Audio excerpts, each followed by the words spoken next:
This is a philosophical video. It's a short philosophical video.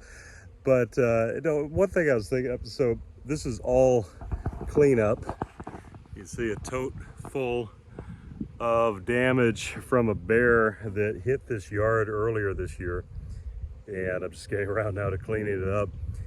But it was funny, I actually kind of got startled because I was out here picking up, the broken frames and everything, and all of a sudden there's a bunch of bees.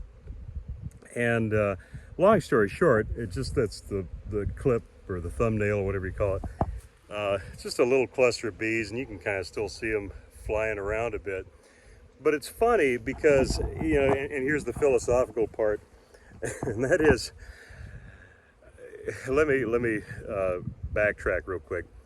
There was a gentleman that was a very good friend of mine who spent like 25, I'll take my sunglasses off there, just looking in the sun, that spent like, 40 years in human resources.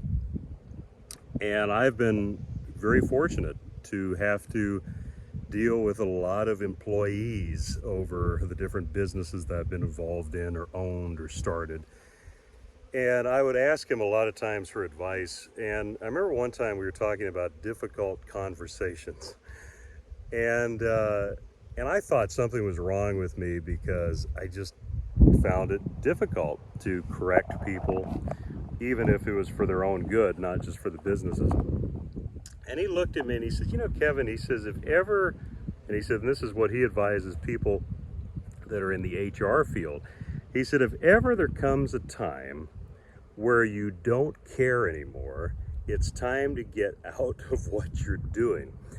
And so how does that relate to bees? Well, it relates to bees in the sense of, when I first had my first beehive, I was 13 years old, and I wanted to save every little bee. And I mean, if I saw a bee that looked like it was lost, I'd pick it up and carry it around. And anyways, fast forward 25 years later or something, give or take a few years. A lot of times because I'm in the commercial mindset, like say when we're requeening or you have a queen that just has a bad pattern, you just pinch her and you move on. But it was funny because there's this little handful of bees, and I actually found myself, and if you want to think I'm crazy, there's probably actually a fan club of people like that have known me over the years. But I was talking to them, and I was like, girls, I'm so sorry I can't do anything for you. Just a handful of bees. There's nothing I can do for them. My phone ran out of memory. When you buy it, this thing has like 250 gigs, and I remember when I bought it, I'm like, I'll never use it all. And anyways, so I had to delete some old videos there. But anyway, I found myself talking to these bees, and and I've been reflecting a lot over the last probably week, 2 weeks, on how much these little creatures mean to me. They are just so special. And of course, if you're watching this channel, you most likely have had interactions with them or keep them, manage them, whatever you want to say. But anyways, the whole point of this being that,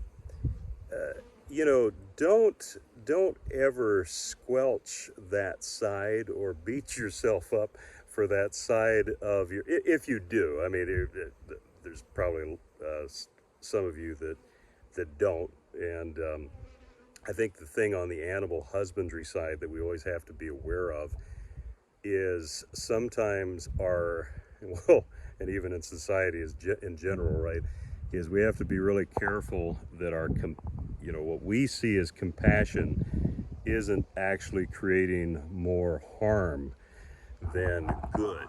And that's obviously not a black and white answer. That sometimes that takes years, maybe decades, maybe centuries to find out what line you're on. But anyway, like I said, kind of down path I didn't want to go. But long story short, like I said, is just don't, if you are kind of tendency towards, beating yourself up, or I can't squish that queen, or when I find that queen squisher, or if I'm having a bunch of bees left in the extraction room and I don't know what to do with them, it kind of breaks my heart vacuuming them up. Whatever it is, just realize that being sentimental about your bees is a good sign, good trait. And like I said, might just be my own journey, and you know, if you got some value out of it, great. If not, sorry, not, I mean, whatever. But anyway, so yeah, that's my waxing philosophical, and I'm gonna go home now. And we were extracting today, and got a fair amount done with our setup. I mean, our setup, it's something I'm actually looking at having to do here probably in the next 12 to 18 months, is sink some serious money into upgrading our extraction setup.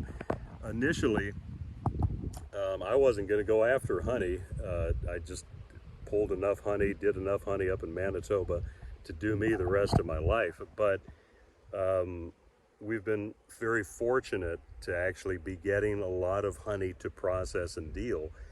And when you look at, on our scale, hiring out extracting, or what do you call it, extraction service kit, custom extract, no, anyway, hiring somebody to extract the honey for you, it only takes 3 or 4 years, if that, for an extraction setup of our own to pay off. But you know, probably looking at spending 120 grand roughly to get the setup that I want to get for efficiency's sake, because time is always your most important and valuable asset. Anyway, okay, I've rambled on enough. Hope you're having a great day. Hope you're being sentimental with your bees and enjoying them. I'll talk to you later.